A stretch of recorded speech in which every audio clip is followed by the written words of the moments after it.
Film की शुरुआत में हमें एक लड़के को अपने से बड़े से सवाल करते हुए दिखाया जाता है, जिसमें वह अपने पिता के गायब होने के रहस्य को पूछता है। तब वह बताता है कि यहीं पर ईश्वर के गण स्थापित हुए थे। फिर फिल्म का सीन बदलता है, जहां पर कदम वनवासी वन पर राज कर रहे थे। उन्हीं के राज कांतारा की नदी में उन वनवासियों को देव मिलते हैं। तभी वहां राजा आकर कई लोगों की हत्या कर देता है और बचे हुए लोगों को बंदी बना लेता है। तब उसे कुछ मसाले मिलते हैं जो कि राजा के व्यापार का आधार बनता है। राजा के पास सब था, परंतु उसके पास कांतारा नहीं था।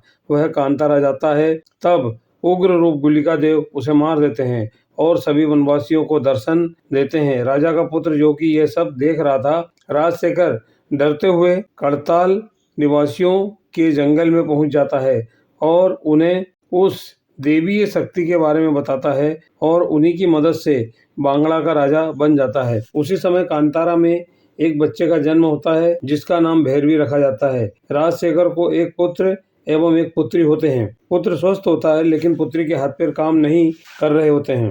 कांतारावासी उनके वन में कोई ना घुसे, इसलिए ब्रह्म राक्षस की कहानी फैला देते हैं, जो कि बांग्ला और कांतारा की सीमा बन जाती है। राजशेखर का पुत्र बड़ा हो जाता है, जिसका नाम कुलशेखर होता है। उधर भैरवी भी बड़ा हो जाता है।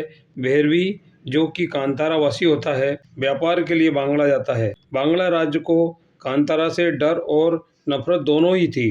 कुलशेखर इसी कारण कांतारा जाकर वहां के वासियों में औरत, बच्चे और बुजुर्ग की हत्या कर देता है और भैरवी की मां की भी हत्या कर देता है। यह सब देखकर उग्र रूप गुलिका भैरवी के शरीर में आ जाते हैं और कुलशेखर और उसकी सेना को खत्म कर देते हैं।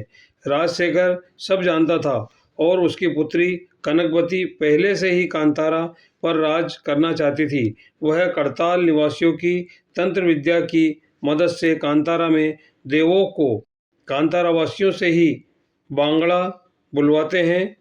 उन देव को तंत्र विद्या से बंदी बना लेते हैं। तब देव भैरवी के सपने में आकर उसे देवों को वापस ले जाने और बांग्ला वासियों की नीयत के बारे में आगाह करते हैं। तंत्र विद्या की सहायता से राजशेखर के शरीर में उसके दुष्ट पिता की आत्मा को बुलवाते हैं। भैरवी के शरीर में प्रकट होते तब राजशेखर की पुत्री सामने आ जाती है।